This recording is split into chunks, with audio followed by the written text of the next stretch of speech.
for those who watch on the broadcast, probably blurred because someone broke in and stole the router last night, or yesterday sometime. So anyway, that's the reason it's not as clear as it normally is. But we got to go on. So, are there any questions from last week? There is something that I have been pondering all week. And the something that I have been pondering all week is we talk about how people who have transitioned, how they have opportunity to influence us or talk to us or doing things on the other side, on our behalf, right? Mm-hmm. We talk about that all the time.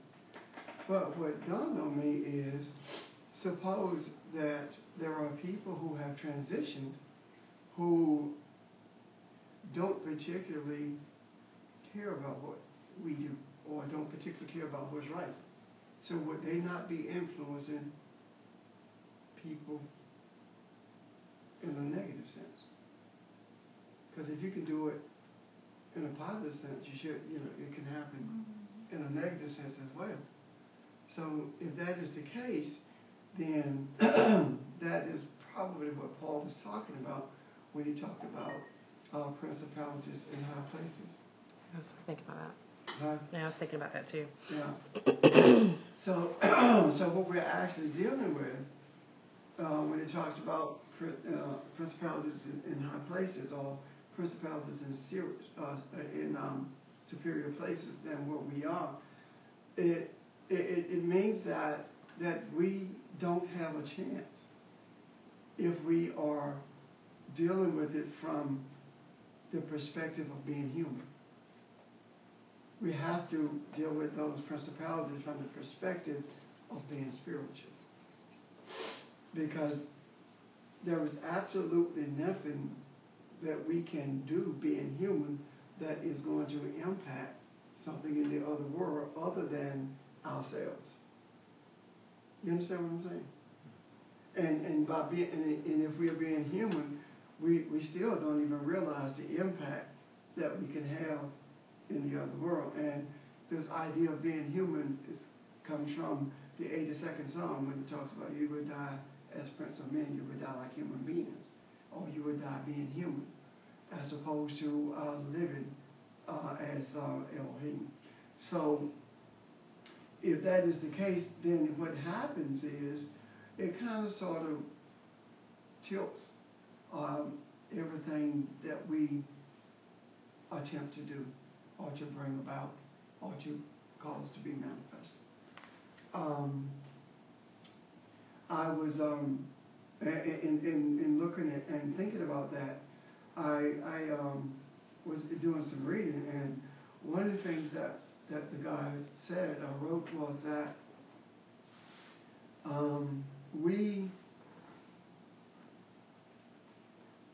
your thoughts, where he didn't say conscious or subconscious, but I am saying whether conscious or subconscious, your thoughts are always manifested in some way. There's never a time when your thoughts are not manifested in some way. It's either going to be manifested through you or it's going to be manifested through someone else. But they are manifested. If you believe that, for example, if you believe that, well, I'm not going to be able to do whatever, blah, blah, blah.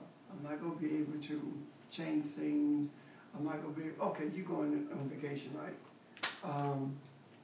I'm going to, I don't know if I'm having money to go or not. You will struggle to get it. Or you say, when I'm 40 years old, I'm going to try my best to do blah, blah, blah. You struggle to get that. But if you say, I'm going to Italy, or I'm going on vacation, and your life is lived along the lines of enlightenment, then that will also manifest. Why? Because we talk about how when people act in what we term a negative way, or when people speak in a negative manner, we talk about how they attract negative things to them, do we not? Mm-hmm. So, if you can attract negative things by thinking negative, by speaking negative, how come the law of attraction does not apply to positive things? So, being human teaches us that no matter how good things are, something bad is about to happen. But being spiritual teaches us that no matter how good things are, they can even be better. See the difference? What was the best? Well, you kind of answered it, because I was thinking, why is it that we focus on the negative things rather than the positive? I believe, Bessie, that, when you were saying that, something dropped in my head, something came to me. I believe that the reason it happened is because we, as humans, came into being through adversity, through adversarial thoughts. Mm-hmm. we came into being based upon rebellion. You see? Mm-hmm. We came into being based upon a desire to be what we want to be, do what we want to do, selfishness.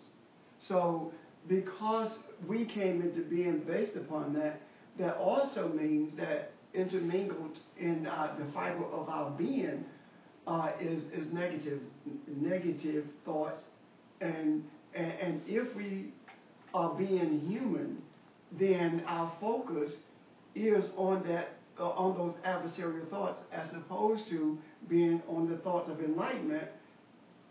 Because when the more you become aware of the spiritual being that you are, the more focused your attention comes. The more your attention is focused on spiritual things.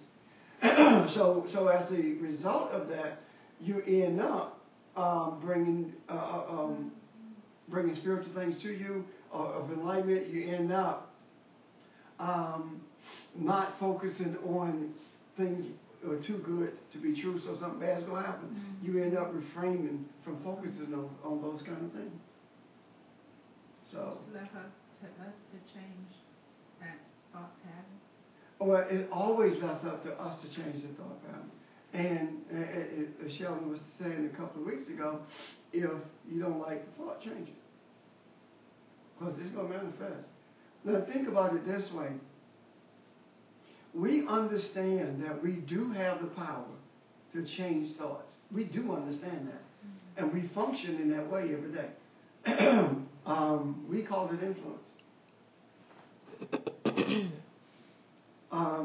When we are rearing children, or when we are offering advice to adults, what we are actually doing is making an attempt to change thought patterns. Counseling is about changing thoughts. If there's nothing else but changing the way you think about yourself.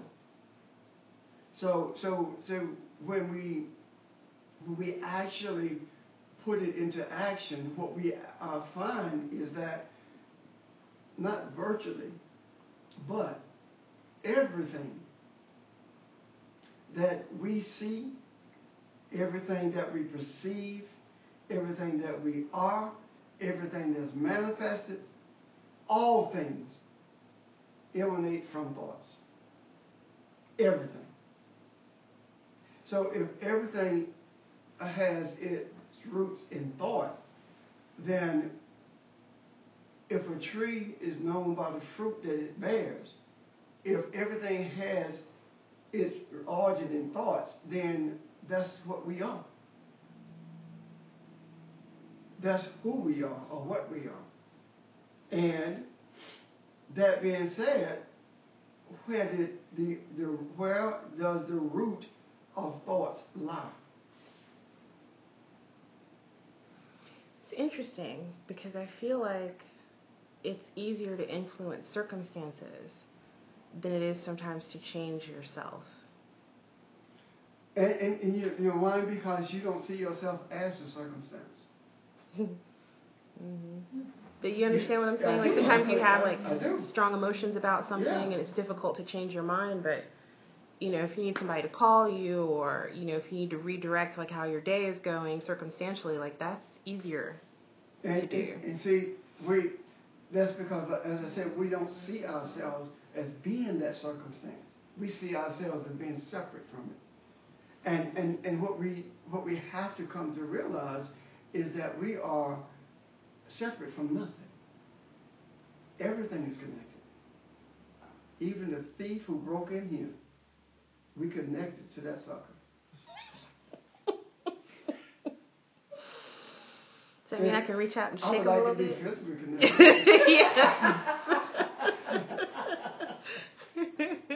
but realistically, we are connected to everything and everyone. The roots of thoughts lie in the garden, the spiritual garden. The garden, like, for example, kindergarten, right? That's actually, it has its root in German, and it means a garden of children, or a garden for kids. Yeah. That's what it actually means. So, if we look at that from that perspective, and we begin to see a garden is always a place where something grows. Everything that's in a garden has roots in that garden. If it doesn't have roots in the garden, it doesn't have roots. Period. So it cannot exist. Can you see that? Now, if everything has roots in the garden, and it does, then the roots of who we are in the garden. Now, think about it this way. If the roots of who we are in the garden, and the garden is east of Eden, not in Eden, then that means that we have the opportunity to allow our roots to reach into Eden, the place of pleasure. As opposed to allowing our roots to become continuously intermingled with good and evil, the tree of knowledge of good and evil. Instead of continuously experiencing the two, we have opportunity to experience the tree of life, which is a place of pleasure. Now, what does it mean to have your roots intermingled with the tree of knowledge of good and evil, the good and evil? What that means is that, well, let me back up a second. How do we deal with that? Because we do deal with it every day. And the way we admit that our roots are in that place of good and evil is by saying, every time I try to do good, something goes wrong. Am I making sense? Yes. We do it by saying that Janice made a statement earlier, how we can influence, things that we see as exterior, but as opposed to ourselves. Well, the good thing is the positive influence there. The bad thing or the evil thing or the unright thing is not being able to do it ourselves. You see what I'm talking about? Mm-hmm. If we purpose to be sure that regardless of how heavy the burden seems to be, that keeps us anchored in that place of good and evil, we have to realize that our shoulders are strong enough to change that burden or to transfer that burden to the place of life. And anything that is exposed to light begins to ripen, begins to become of value, begins to become nutritious. Can you see that? Sure. Oh, okay. So the objective then is to be able to move from feeling like we are separated from the circumstance, or that we're separated from the tree of good and evil. I'm sorry, from the tree of life, but connected to the tree of good and evil. If we can change the way we think about those concepts, then we can also change the way we live. And when we change the way we live, then it means that we have already changed the way we think and speak. Because you cannot change the way you live until you change the way you think and speak. You cannot change the way you live until you change the way you think and speak, not one or the other. Because you can speak one way and be thinking something else. Because people will say what they think you want to hear. And so you have to change both your thought and your speech. And then your life began to change. Now, what does it mean, or how do you change your life? What does it look like to change your life? What does a different life look like? What does it look like to live the life that you, no, I'm sorry, not live the life, to be the life that you were created to be? Because if you are the circumstance, you can also become the life that outlives the circumstance. So what does that look like?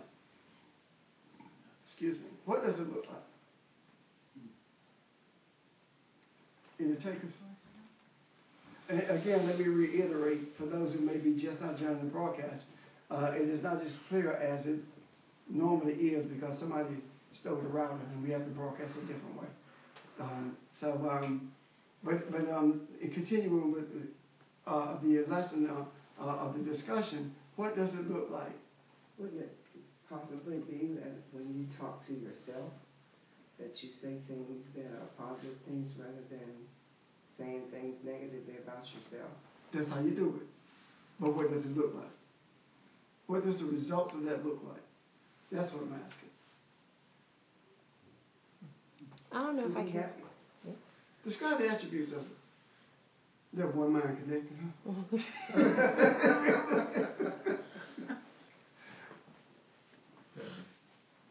Heaven. In one word. Heaven. Enlightenment. The attributes of what? Peace. In the midst of the storm. Tranquility, love. All those attributes. Happiness. Yeah. Those things that the fruit of the spirit thing. That's what they are. That's what it is. That's what it looks like. So, Would your aura be involved in that? Yeah, of course, but you can't. Yeah, but that's not going to change until you desire it to. Okay. But then if you take on all those, the fruit of the spirit, I just see it changing your aura because you're going to change if you take them on, right? Right. Well, see, your aura is. This is the thing that there is no such thing as an aura. Really? That's you. That's you. That's not. You see what I'm saying? Mm-hmm. It's not something around you. That's who you are. Energy. So the part hanging out of your body. Yeah. The part of you sticking out. Right.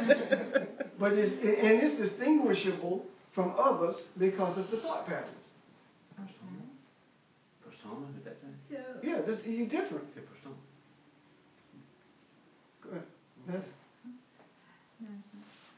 So what happens is when you begin to exhibit or begin to express, or when others begin to see the change, it doesn't mean that your bodily structure changes.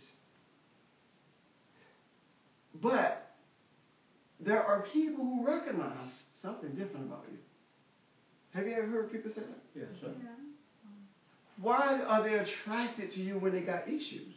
Because something is different. And the different about you is not your body. It's the energy field. It is changing. Now, how do you do this thing? Each time that you have a thought that is evil or negative or dark, however you want to term it, you have to transform it into light. You have to do everything you can not to utter it, because it is through spiritual speech and verbal speech or audible speech that things are brought into manifestation. The thoughts are spiritual speech.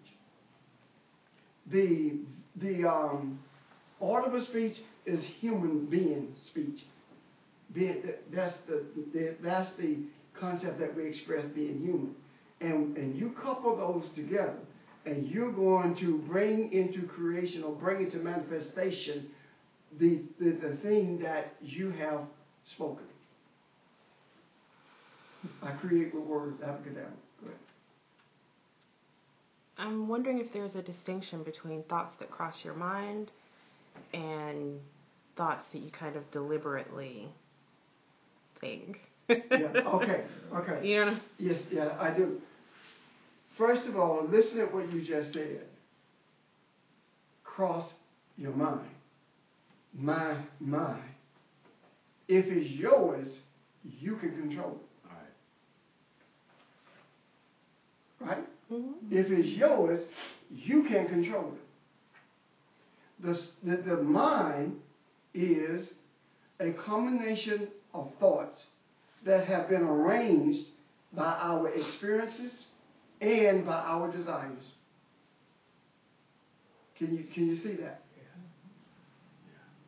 Regardless of how the parents tried to mold you or arrange your thoughts, when you get a certain age or when you get to a certain place on this journey called life, you begin to arrange your own thoughts based upon your experiences and your desires.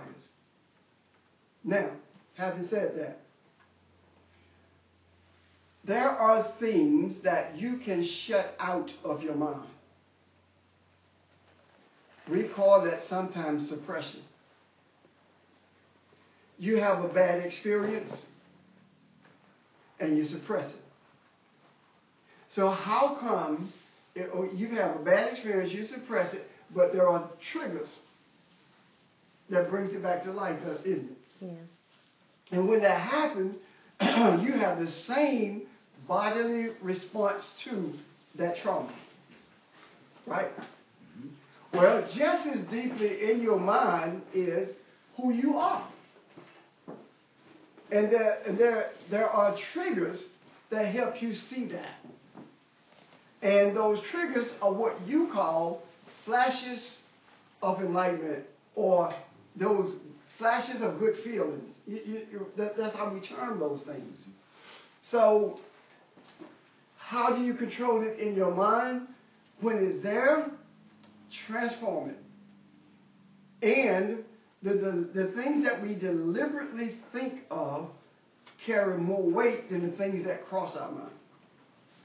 The things that cross our mind are coming into our mind because the Creator intends for us to straighten it out. That is the reason what goes through your mind may not go through my mind, may not go through Larry's mind. Why?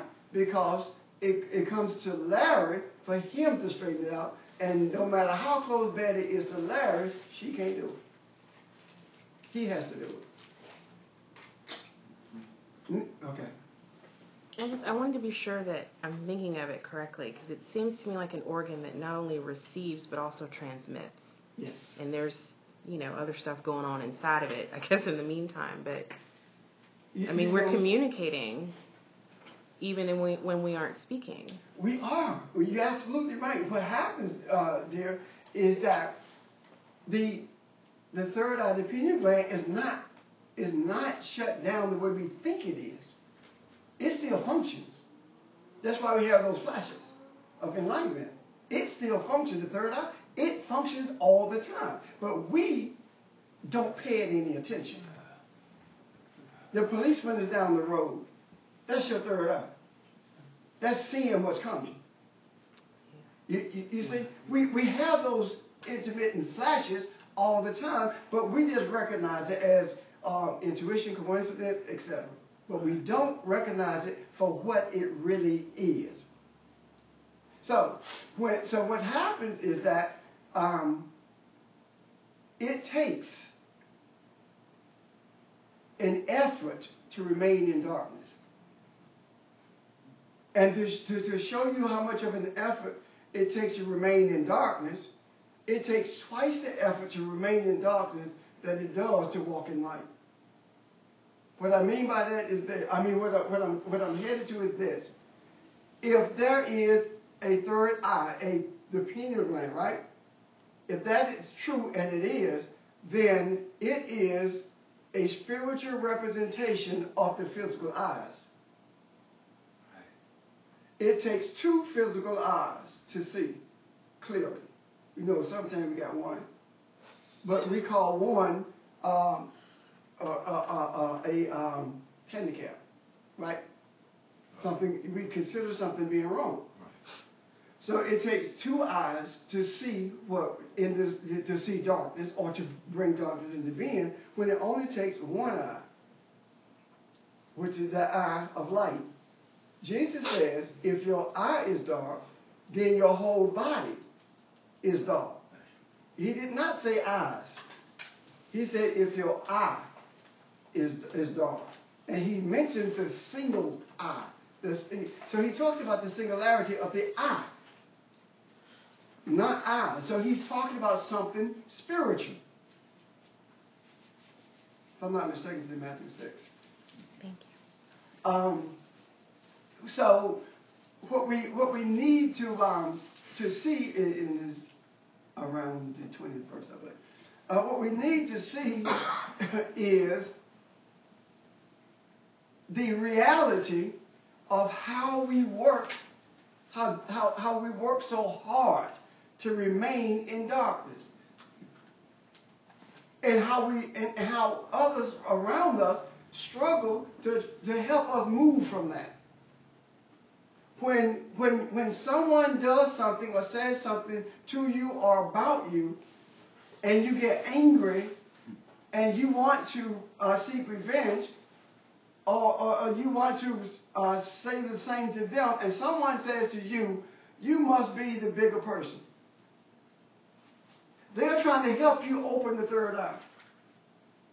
They're trying to help you see that there is no value in continuing the darkness. Does that make sense?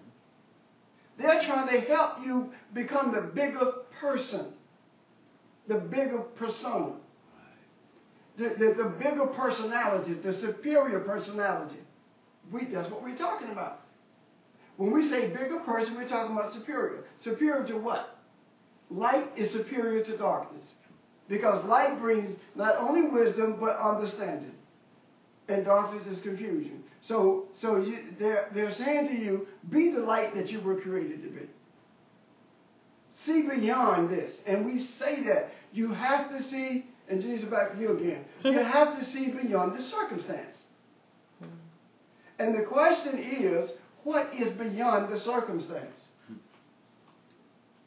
We know what's beyond the circumstance, because we use it.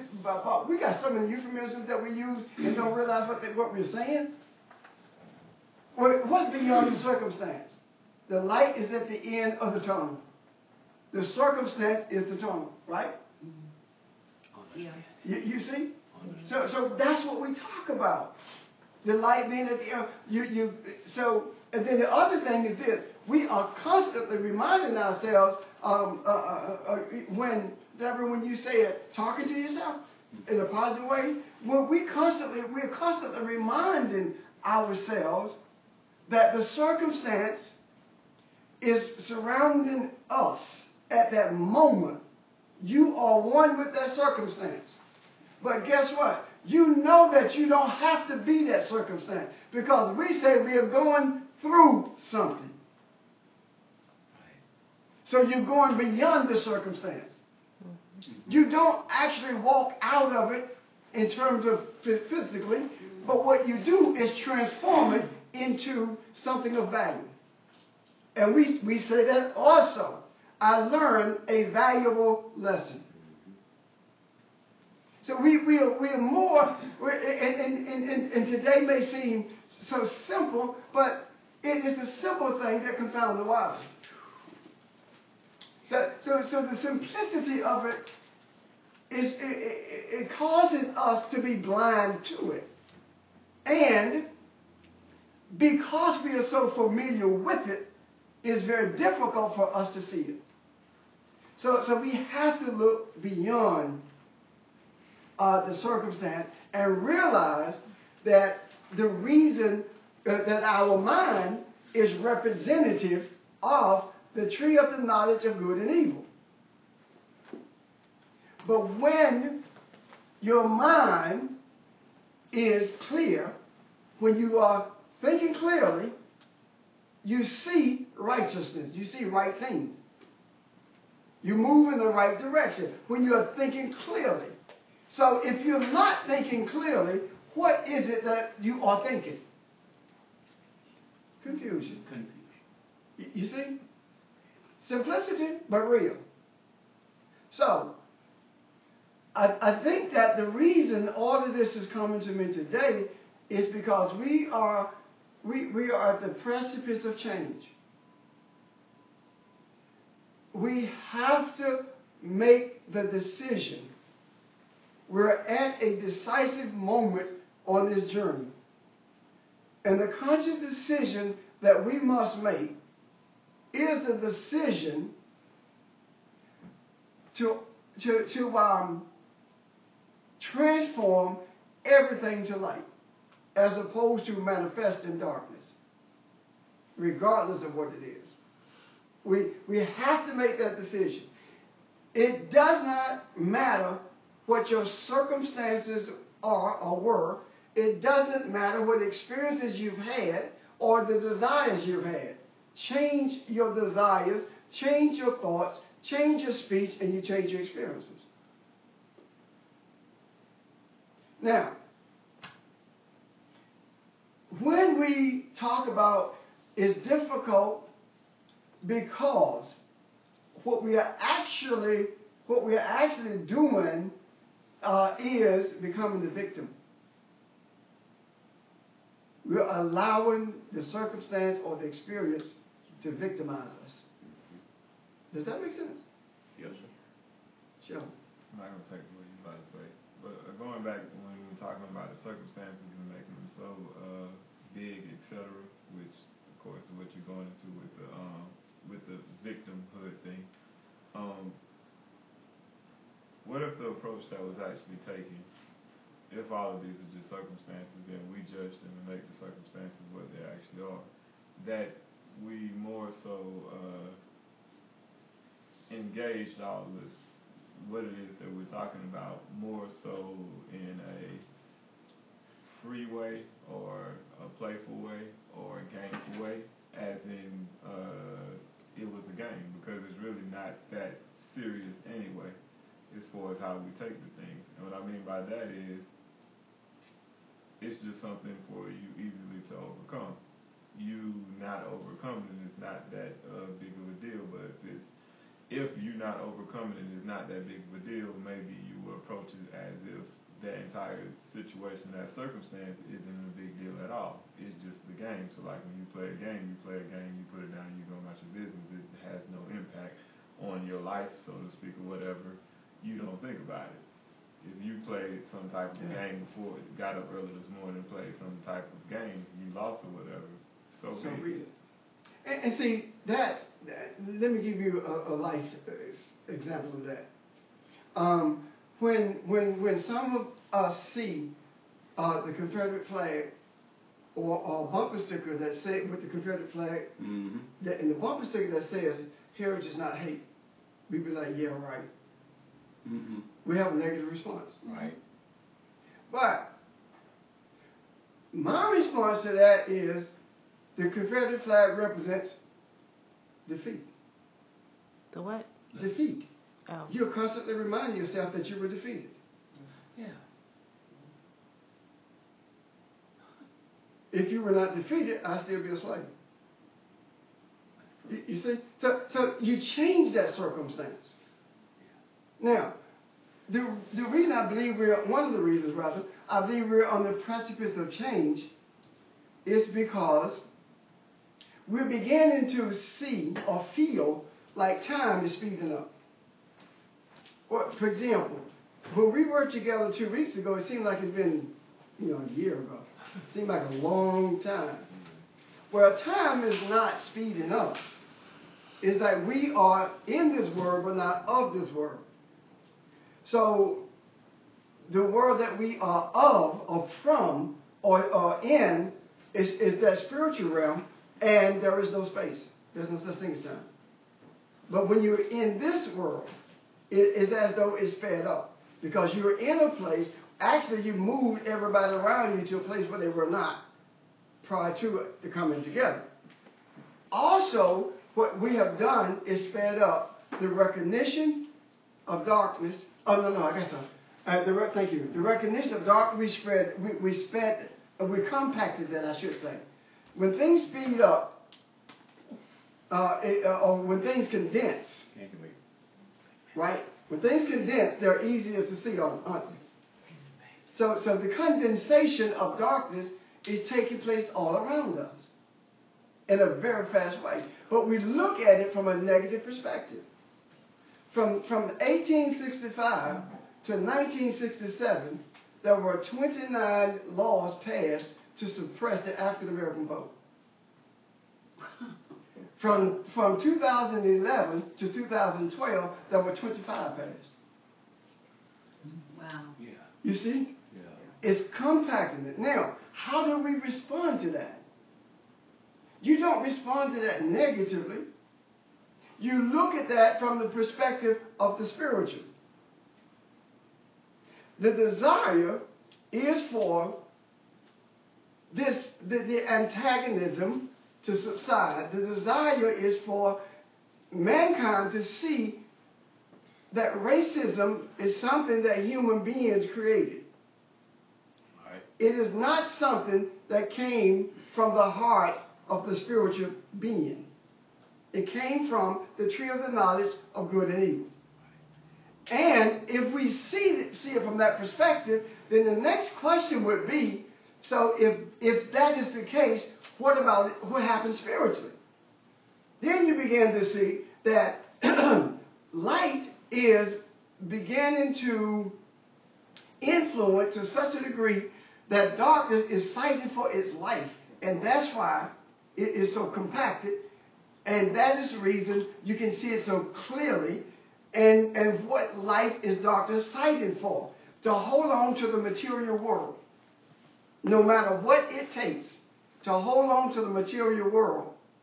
And I think I said it here. If I didn't, I'm going to say it now. That nothing on the face of this earth is controlled by economics or politics. Everything is controlled by religion. Everything.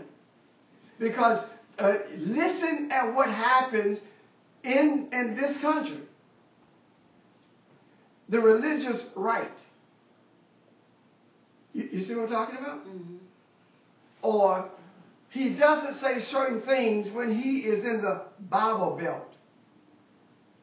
That's controlling politics, economics, and the socialization of mankind. So how do you do that? You help mankind to see that religion and spirituality are two different things. Yeah. Religion is the thing that causes us to remain human. It causes us to stop thinking. And when we stop thinking, we are stopped in our tracks. Because that's who we are. The journey to light stops. And we continuously reinforce the darkness with religion. How do we do that? It doesn't mean that someone who is perpetuating this economic stuff or racism has to be in the religious setting.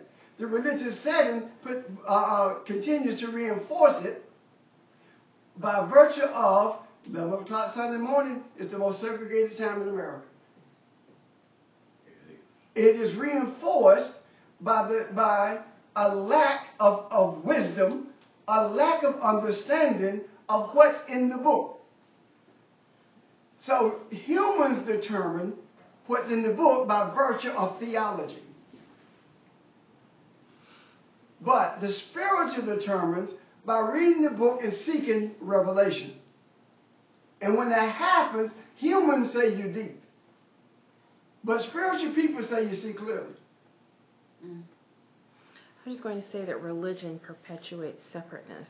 It does. Too. Indeed it does. Man against woman, classes in society. Yes. All of that. And quite frankly, if you look at it from the perspective that Janice just presented, you will see that very clearly. In certain denominations, women don't usher. Men do. Women don't have any say-so. Men determine what's going on. In terms of the racist thing is they will call a African American preacher to pray or his choir to sing, but they don't let him preach. Because he uses cultural stuff when he preaches, or he changes to conform. The separateness is also on the basis of what we have determined to be racism.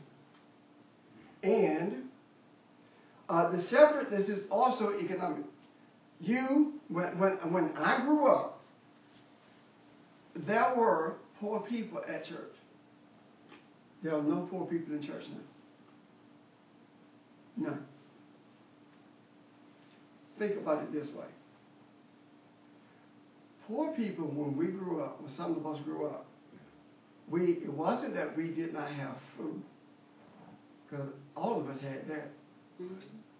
But there were things we didn't have, like more than one pair of shoes. You see? Yep. That's where the Sunday shoes and Sunday clothes came from. But we recognize something. In spite of what we don't have, we have each other. Right. That's where family reunions came from. Slaves trying to reconnect. That's where it came from. Wow. So, if you look at it from that perspective, people who don't have shoes don't come to church because they don't want to be ridiculed. So if you don't have means or pretend to have means, you're not welcome. Can you see that? Yeah, and there's a lot of pretending that goes on. Yes. Oh, yeah. Well, anybody's welcome to our church. Just come on in. And you go up the street and pick up somebody pushing one of grocery bags. Then get one of them who hadn't had a bath in 18 months and bring them in there. And see what happens. Yeah. Don't sit next to me. So that's the kind of separateness that is perpetuated. So there is the poverty that's on the street that I just talked about is there because it is a mirror for the poverty that's in the church, the spiritual poverty that's in the church. Because the poverty is there. How do I know that? If it were not, then you wouldn't be talking about the same thing day in and day out, year in and year out, doing the same thing. You would see things differently. So the thing that they're being fed with spiritually is just like eating from the dumpster. Whatever is there, that's what I'm going to give you. Can you see the picture? Yes, sir. Whatever I come up with, that's what you go get. And Dang. I'm going to make you feel good about what I'm doing because I have conditioned you to respect me, what I say, and never question God. Well, I'm not questioning God, I'm questioning you. But I'm God's manservant. I represent His word. You see where I'm coming from? Yes. So these, I interpretation, right? This is the interpretation. The expectation of oneness is not realized in religion. The expectation of oneness is realized in spiritual. And Jesus said to us that that's the way it's going to be. You have to change it. When did he say that? When he ministered to the people in the street, and when he was sent for by the association, by the convention, by the denominational heads, by the priest, he said, go and tell those dogs. You remember? Yes. So at some point, we have to deal with that. How do we deal with that? We deal with it by self-conversion. And the self-conversion comes into play when we recognize who we are, when we recognize the third eye is not closed, it's in a trance. And if you look at what a trance is, what you will see is that a trance is a voluntary state that puts you between being asleep and being awake, or being dead and being alive. That's what a trance is, a voluntary state. I did not say a coma. I said a trance. Think about it this way. When someone hypnotizes someone, they put them in a trance. They don't put them in a coma. Yeah. You see what I'm talking about now? Yeah. So if we are in a self-imposed or a voluntary trance, then that means that we can also voluntarily come out of that trance. And we fluctuate between light and darkness while we're in that trance, between good and evil while we're in that trance. Because while we were in the trance, we made a decision to partake of the tree of good, the knowledge of good and evil. All we wanted to know, we want to know both sides. That's what they're saying. We want to know the right and the unright. So when you find out that what you know is what you are, what you eat is who you know. What you know is who you are.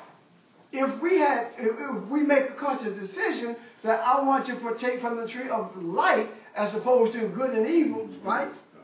Then you become who you are supposed to be. And you're not going to do that overnight. It's like you in a washing machine and the clothes got to get washed, but now they got to get rinsed. So all the stuff that it took, the ages that it took to clean it can be taken out of it. So, going back to what you said about the victim, to be in a trance is only to minimize yourself below that of any circumstance or situation, because it's to say that you don't have the power to control it, when in actuality you're really way above or beyond that particular circumstance or situation. Exactly. And see, the thing is this. Every circumstance and situation that we are faced with is designed to elevate us. That's another level. But as soon as you master it, because originally you enter that situation thinking that you cannot master it or it might be above you, but as soon as you make your way out of it, then you automatically realize I am bigger than that situation. As when I first started, I didn't know I was bigger than that situation.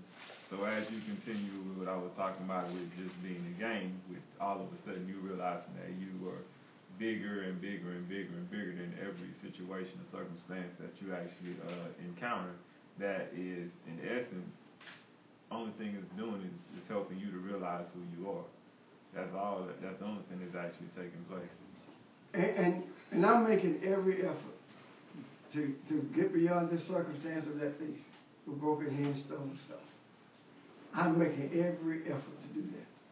Because I know what needs to be done.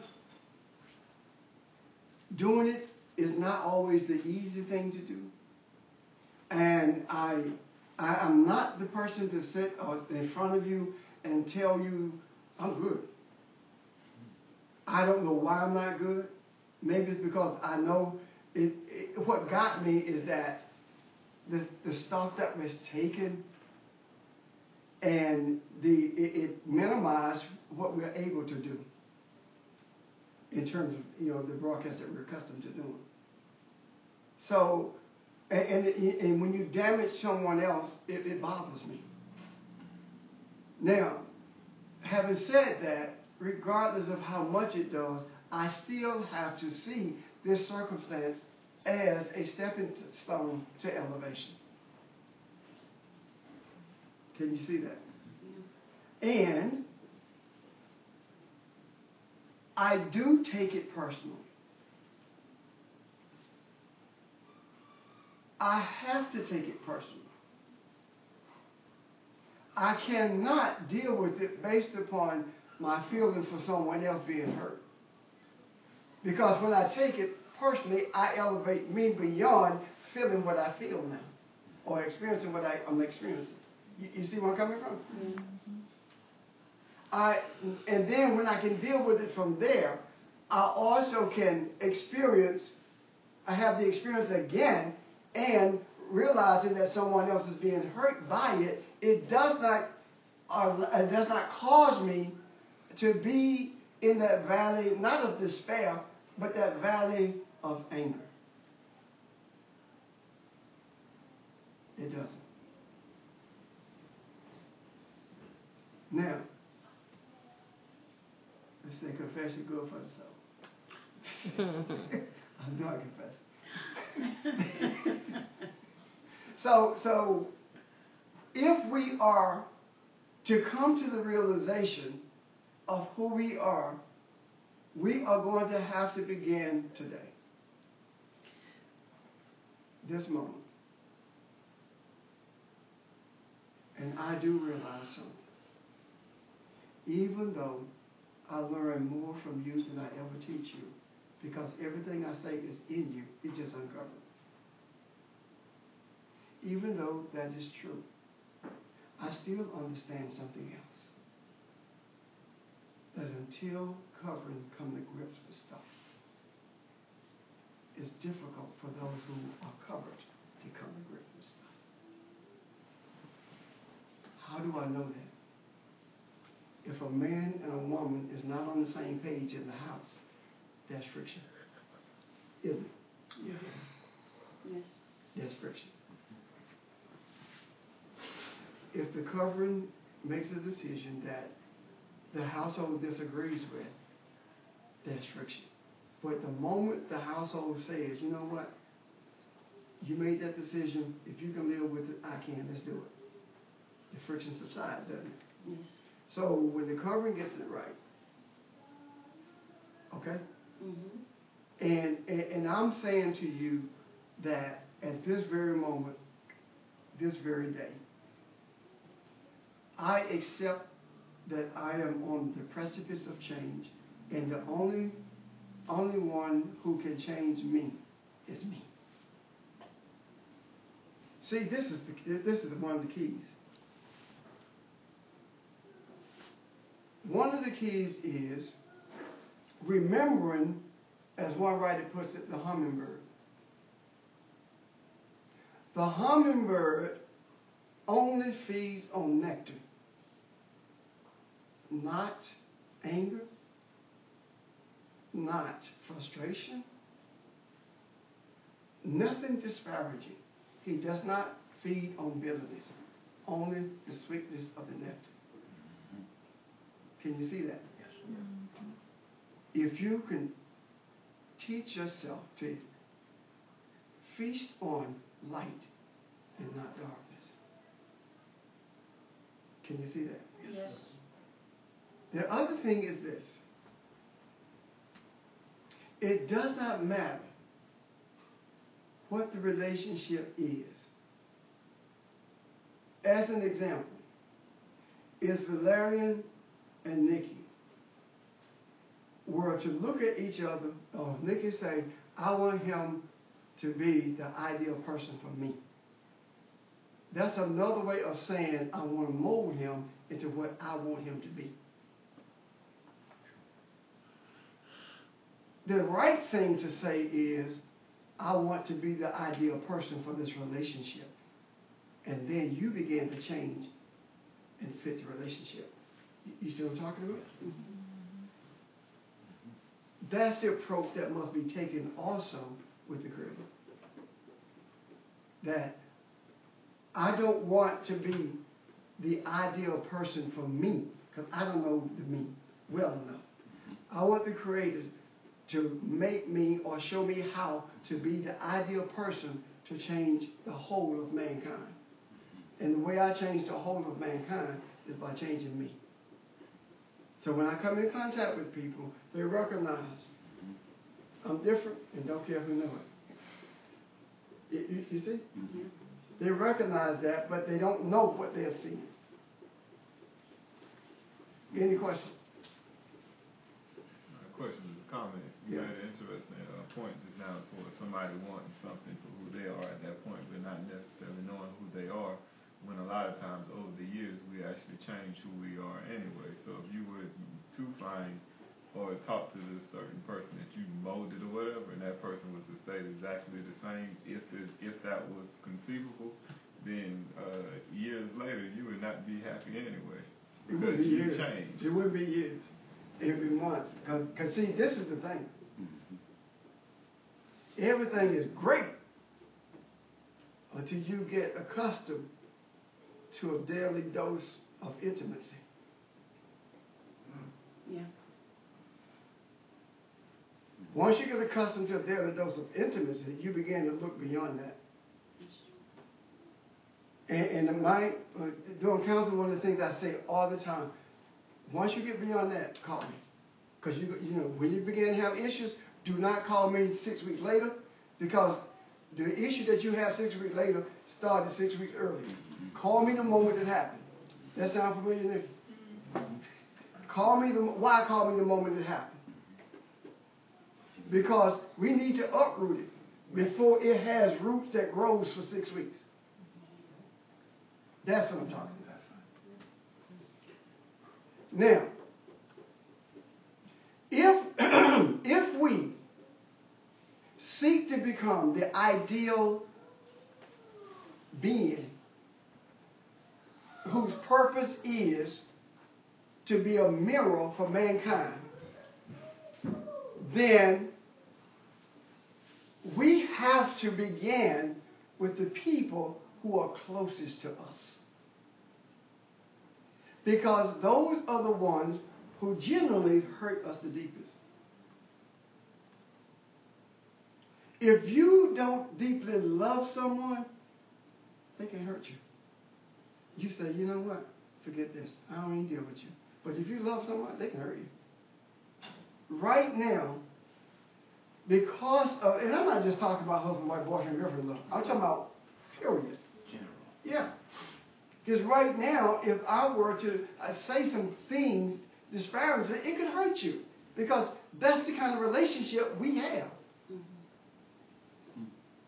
Think about it. Why do people do that? The reason people do that is to minimize who you are. It's to make you feel bad about yourself. It's to make them feel superior to you. Otherwise, they wouldn't do it. Think about the hurtful things that are said or done. What do we say to that? We recognize that it is an effort to minimize who we are. You know how I know that, Evelyn? Because, Janice going to tell you. Because we will say something like, baby, that's beneath you. Don't we? Mm-hmm.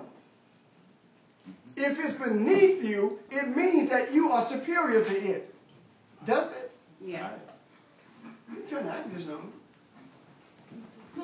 You can turn the air conditioner on. I thought it was on. I should have known. I ain't doing that. My buns are not froze, so. But do you understand what I'm saying? Yeah. So having said that, how do you deal with this?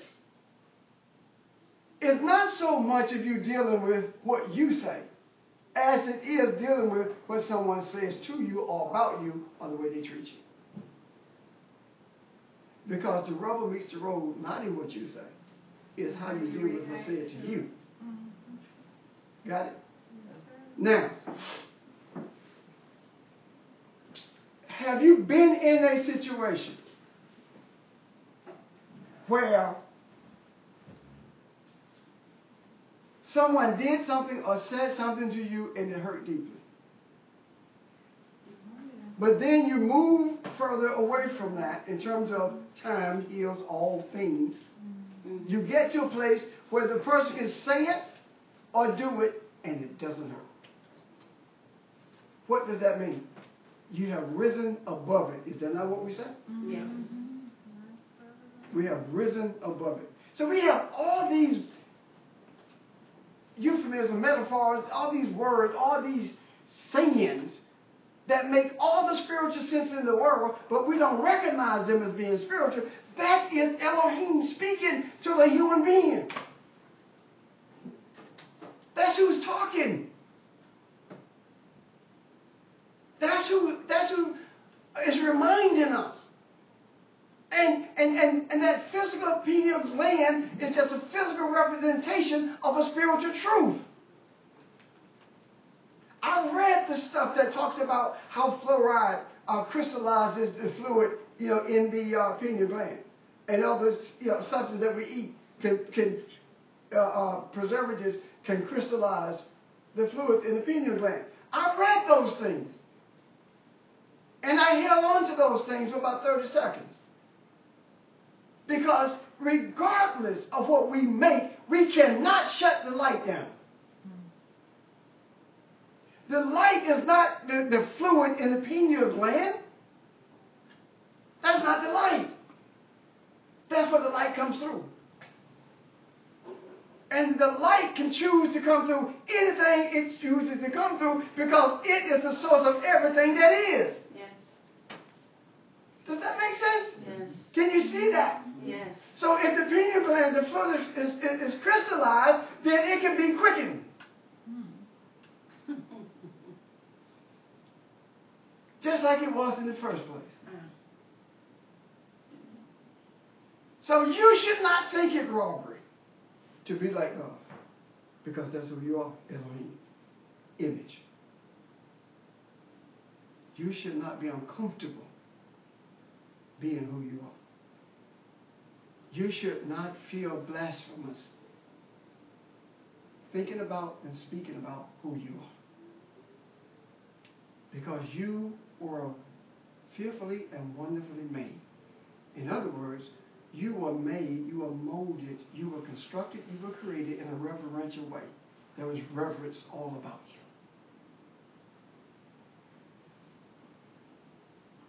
When you look at the Hebrew term for fearing God is reverence.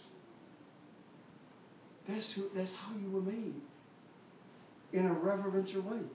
The book, whether and I keep saying the book because I'm talking about holy books, period. That's the reason you can go through holy books and you can find exactly the same things. Those are the things that you hold on to. The rest of it that you don't find in all of them is stuff we put in it. Can you understand that? Yes. Tell me something. Who could take 26 letters and construct anything you want to say for 1,000,000 years? There has to be a God. Yeah. Wow. There has to be. Who can move the stones in the pyramids without hydraulic assistance? And there are no hydraulics today that can move them. How is that happening? You must. That must be God. Get you to close the blinds, please. Yes, ma'am. It's difficult to see you. Is that good? Both of them. Oh, okay. Thank you. See, you said blind like that. It's a little bit better. But can you see what I'm talking about? Yeah. Now, where am I going with this? The reason they were able to do that is because they were closer to what light intended to be than we are today. They were closer to what light intended to be, and they referenced themselves as being the children of God. Gods, Elohim. Can you see that? Mm-hmm. We today are human beings creating a God. And the God that we create does exactly what we want it to do, because we are molding church folk and ourselves and our children into what we want them to be. And they fear going to hell as opposed to going to heaven, not realizing that they are hell and heaven as we speak. Light and darkness as we speak. So does the golden calf still lives? Yes. The golden calf lives in every one of us. That's the God who's being worshipped. It lives in every one of us. And the desire to draw the idolatry out of mankind is still on the mountaintop. And will be there for generations to come until man gets it. 40 days, generations to come. And there is always the concept of deliverance right beside the concept of drawing something out. Because once darkness is drawn out, deliverance is there to carry you to the light.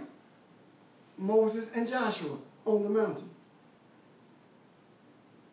They didn't eat natural food because they weren't being human. They were fed from the light. Am I making sense? Yes. Mm-hmm. I didn't realize that. There were times when, even before I understood what I understand now, and I believe that these things happened to me because the desire to understand as I do, I was so strong.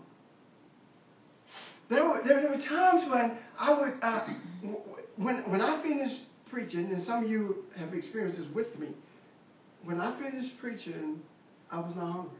I couldn't eat. Everyone else would be eating and I'd be talking. Because I'm not hungry. Now I began to understand the reason. Because the food that I eat, or the bread that I was eating, you do not know. You not understand. You're not intimate with it. When you become intimate with it, you don't have to ask me, are you hungry? You will know. When you become intimate with it, you will understand that it's not just for me. It's for you as well. You will understand that you are the bread of life, which means that the nutrition of life. You are the light of the world, meaning that you're the life of everything that exists. Nothing can exist without you. Absolutely nothing. Think about it from this perspective. Sit your car in the yard and don't get in it for a year. Don't move it, don't crank it. Lock your house up for a year or 2 years and see what happens to it. Does it not deteriorate? Yes. So what's the difference? You are not in it. And there are people who say, well, it deteriorates because it can't get air. That's a lie. Because old houses that some of us grew up in had air all the time. and when we left them, they deteriorated. That's right. That's exactly right. So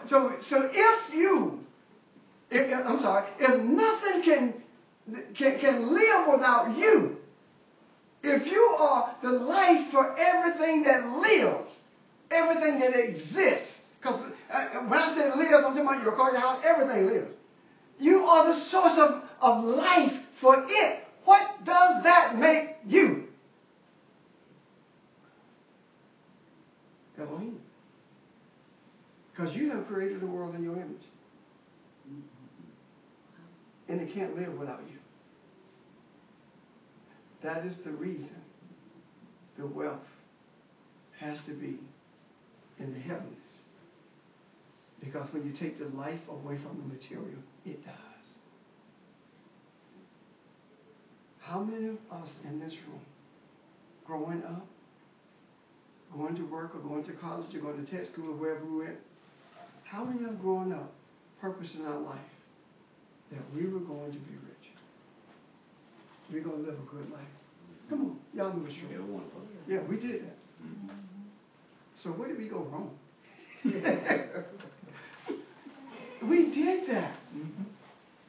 But when you come to the place of understanding the greatest wealth that you could ever experience is in the heavens, now the material doesn't really matter. It becomes a tool for this to exist so you can be the mirror for mankind. Am I making sense? Yes. Any questions about that? When we break it down and actually see that nothing lives without us, it becomes very difficult for someone to tell you that you're just a human. It becomes very difficult. The Holy Book says you're more than that. The reason you're a human being is because you desire to be human. You desire to be who you were created to be. That, think about it this way. You never become so human until things don't die without you. You understand what I'm saying? You are so much God until everything lives. You see what I'm talking about? Okay. Being human is darkness, isn't it? Yeah. Being human is confusion. But being spiritual is not. It's enlightenment. Right. And we say that all the time. Shed some light on the subject.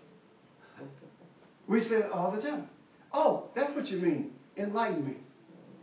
We say it all the time. Oh, you gonna train me? All they're doing is shedding light.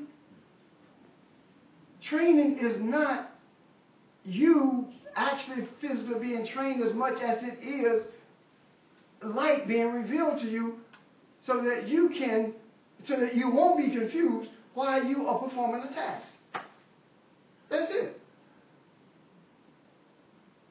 And see, I'm one of those people who believe. Well, I was telling someone I'm gonna put a sprinkler system in my yard, and he says you will have one put in your yard. Who will do it? I said you didn't hear me. I am gonna put a sprinkler system in my yard, and I'm gonna do it the easy way. When they level off my backyard with those 4 loads of dirt, I'm gonna make sure that they're about 4 or 5 inches deep, and they're gonna cover up the pipe. But they said to me, you can't do that. And I said to them, if it's in a book, I can do it. All you got to do is be literate. I'm one of those people who believe I don't care what it is.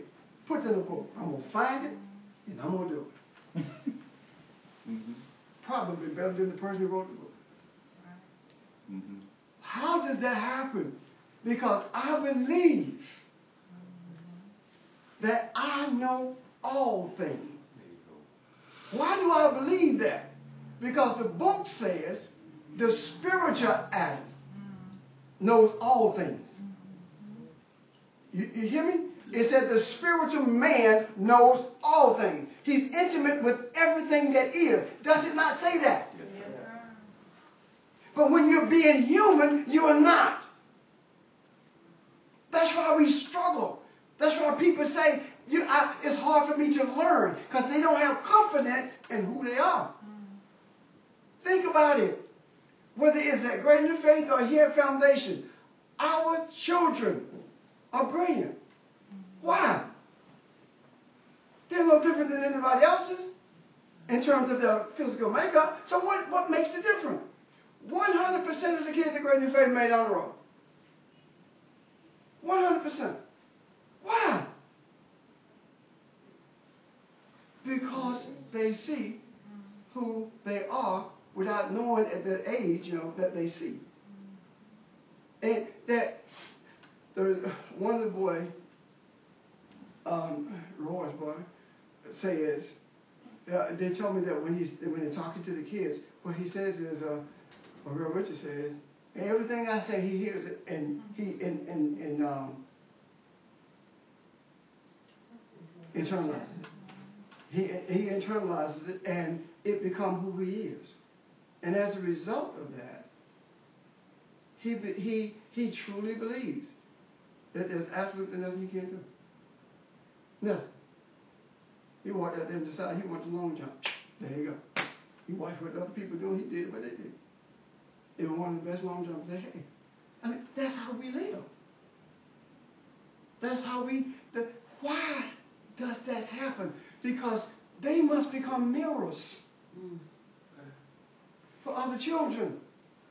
14-year-old girl and ST's daughter has Olympic potential.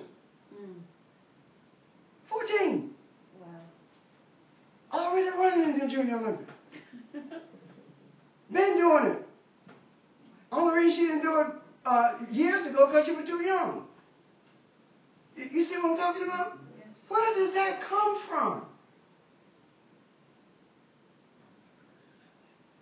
Her idol is Allison Pickwick. That's her hero. It's ironic, because that's my cousin. You see where I'm coming from?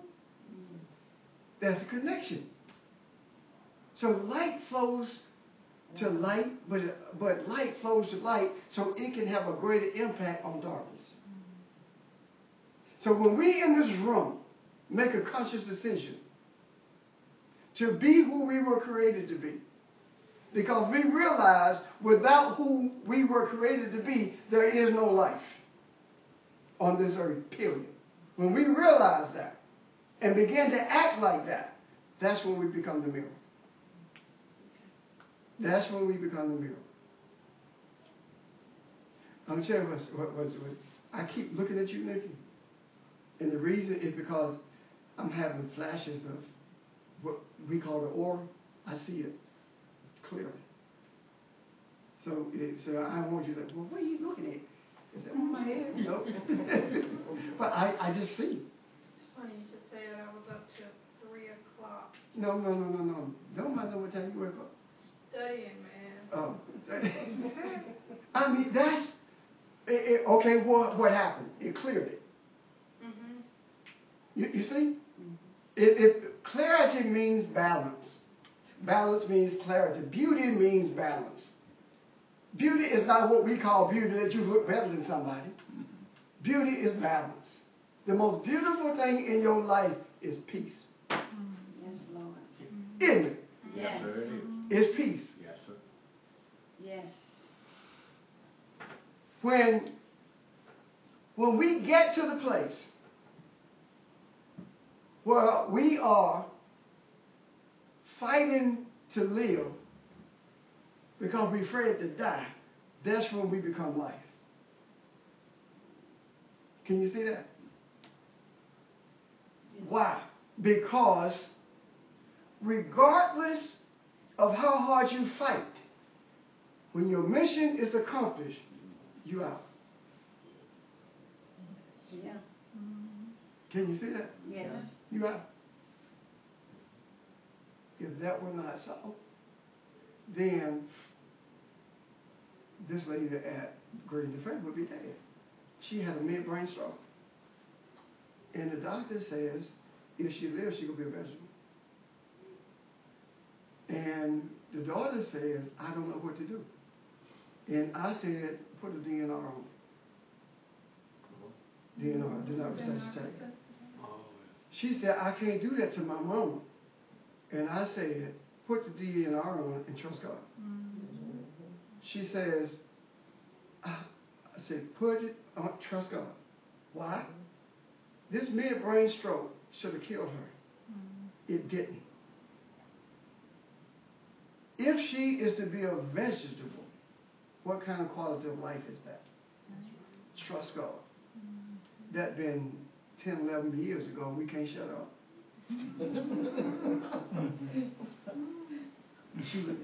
She would never walk. She walked. You see where I'm coming from? And when she was in rehab, we were talking to her, and she fussy. And my comments to her were, when you start living positively in this place and thinking positively, you get out of here. And when she got home, same thing. That's what you have to do. Why? Because there's nothing in the world more beautiful than peace. And if you fussy, there's no peace. That's true. Understand that? Yes, sir. There's no peace. You hear us say it all the time. I'm going to live in peace in my house if I don't live in it nowhere else. Otherwise, I'm gone. Do we not say that? Yeah. Yes, sir. All the time. Why? Because we are not saying, I'm going to live in my house because of the amount of money we got, we're not, how much we love each other. None of that. It's P-E-A-C-E. Yes. Shalom. Peace. That's what it is. Peace. Any questions? Have you gained, I hope today, insight into the precipice that we're on?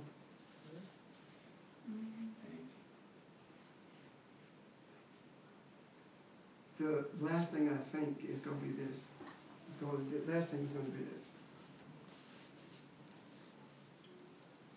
Wherever you go, whether you're speaking or not, purpose in your heart that all the light that you are remains there. Yes, sir. All the light that you are Yes, remain there. Why?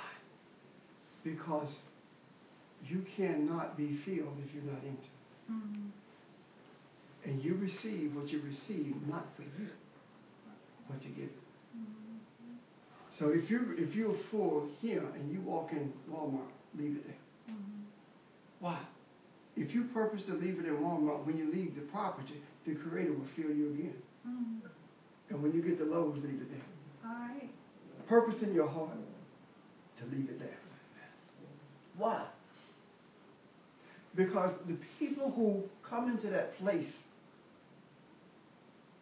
need to experience something other than shopping.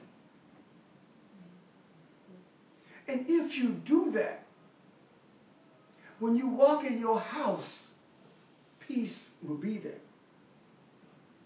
Leave it there when you walk out the door. Leave it there. When we walk out of this house today, we ought to be empty. Leave it here. Why? For the next Whether it's generation. children or the thief, it'll be for them. Leave it here. That thief has taught us something.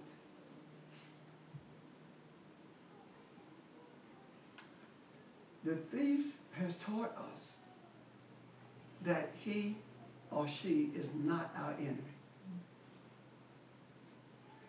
In terms of how we look at an enemy, somebody to fight or to destroy, right? Somebody to overcome. But the enemy is someone who needs something from you. So give it. This thief felt like, know that he needs something from us. But he's so short-sighted. His eye is dark. Or at the very least cloudy. So all he can see is the material. But just maybe, if we leave it here,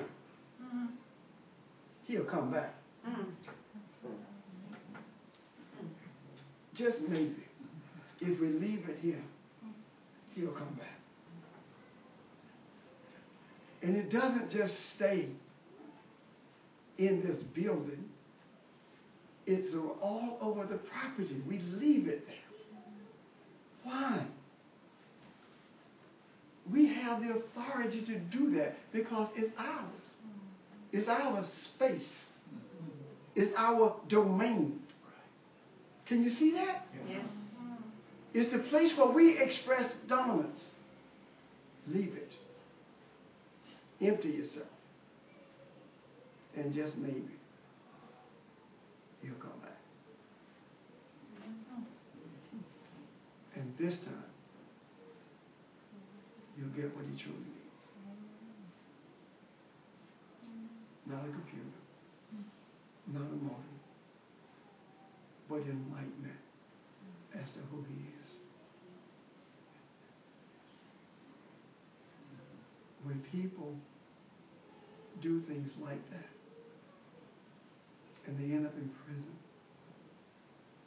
and they say it's jailhouse religion, all of it is not. Sometimes it takes you being confined with yourself to see who you are. And when they see who they are, we as humans have been so conditioned until they think they're supposed to preach as opposed to be. That's conditioning. Any questions? I believe that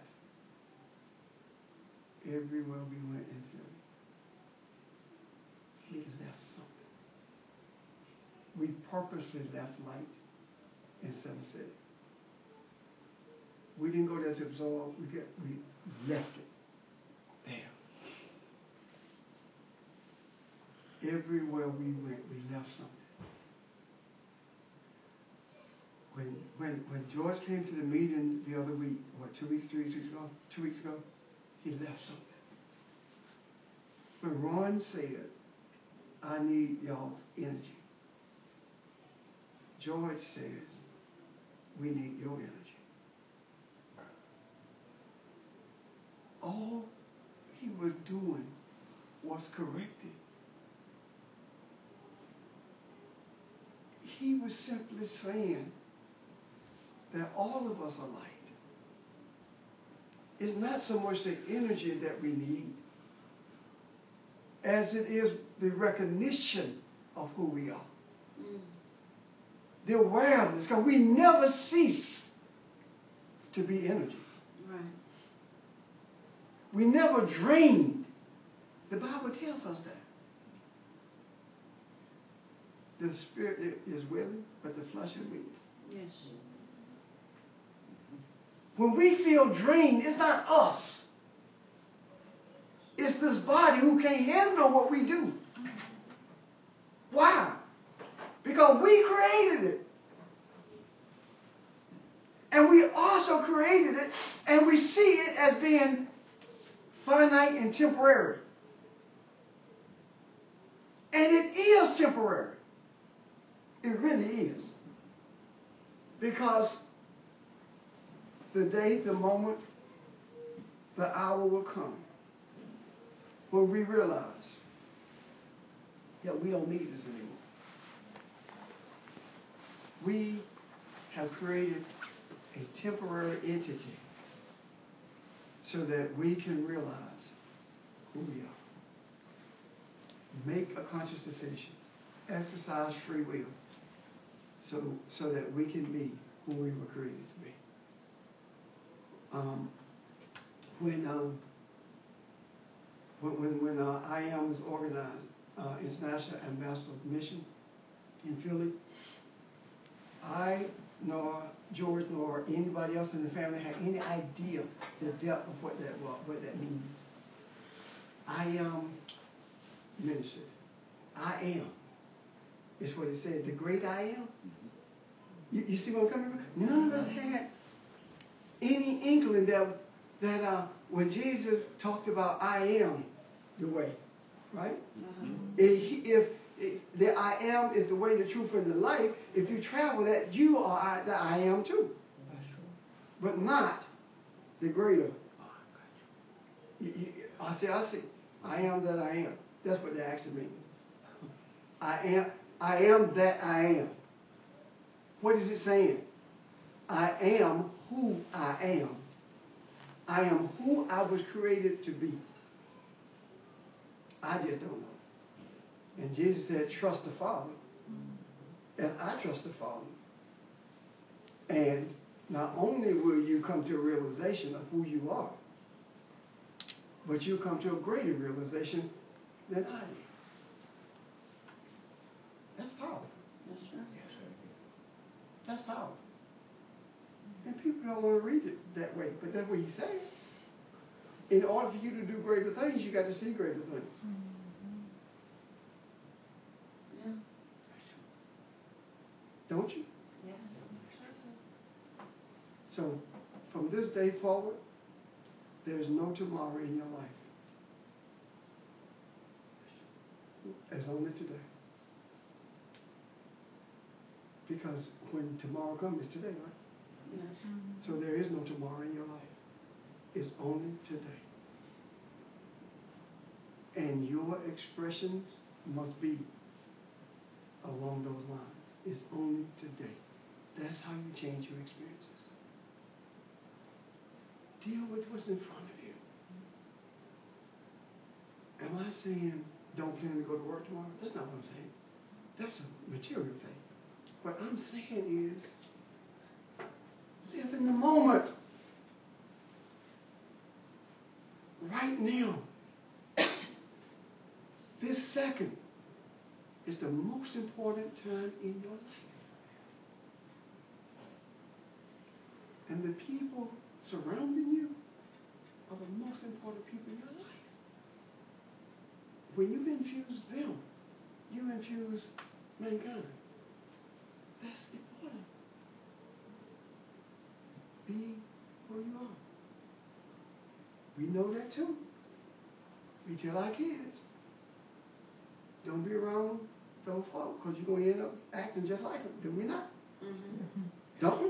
Yes. We say it all the time. So if you change the way you are, other folks start acting like you. Can you see that? Yes. See the parallel? That's what we are saying.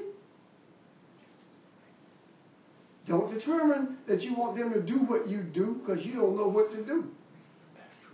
Just determine you want them to see light or be aware that they are light. That's all. That's all. Is that it? Any questions? Comment? Okay. We're done. Thank you.